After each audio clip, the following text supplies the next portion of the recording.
의총 브리핑에 앞서 한 말씀 드리겠습니다.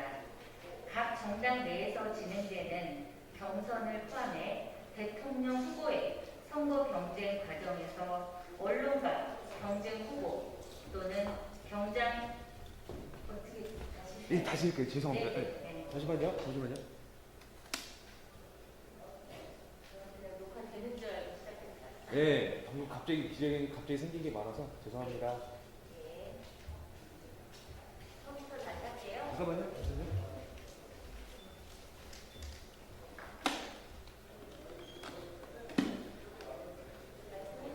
예, 제 사인 드리겠습니다.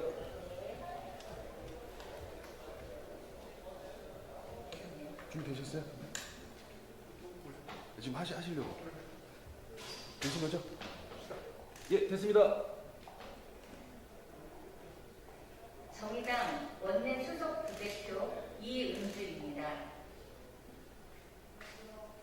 의총 브리핑에 앞서 한 말씀 드리겠습니다.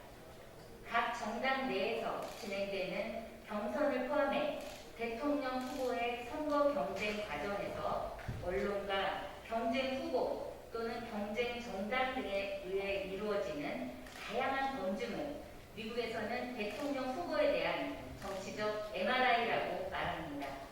시민의 대표가 되고자 하는 사람에 대해 MRI 촬영으로 내부를 들여다보듯 철저하게 검증하고 관련 문제에 대한 합당한 설명을 요구하는 것은 선거를 앞둔 시민의 권리입니다. 선거 과정에서 후보자 검증은 아무리 강조해도 지나침이 없다라고 말하고 싶습니다. 평범한 시민이라면 결코 납득하기 어려운 대장동 개발 문제를 둘러싸고 진행되는 언론의 검증과 의혹 제기 역시 넓게 보면 정치적 MRI의 일환이라고 말할 수 있습니다.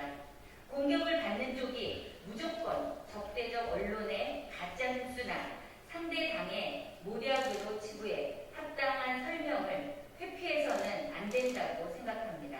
문제는 이미 확인된 심각한 비정상 병증에 대한 진단이 의사가 아닌 환자와 관찰자들 사이에서 주로 격한 논쟁으로 다뤄지고 있다는 점입니다.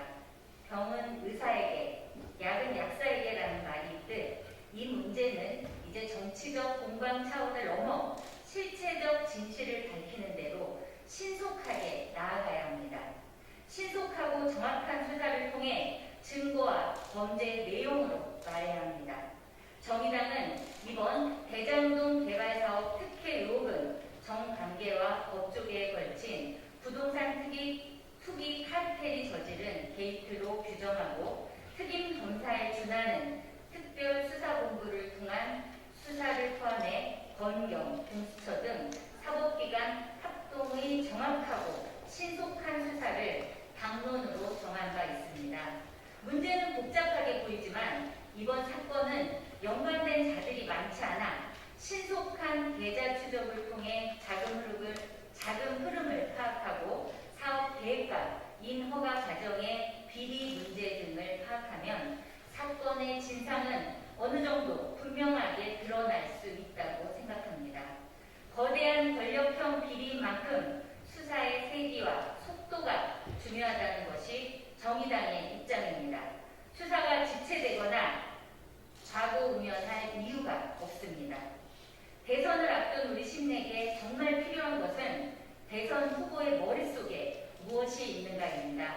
어떤 비전과 정책, 어떤 대안으로 우리 사회의 심각한 불평등과 차별, 기후위기와 절망의 문제를 해소할 수 있는지, 온 나라가 대장동과 유사한 투기판으로 변해가는 부동산 투기공화국을 넘어서 집 없는 서민에게 희망이 되는 미래를 설계할 수 있는지 각 후보들의 의지와 방안을 시민들이 정확하게 아는 것이 그 무엇보다 중요합니다.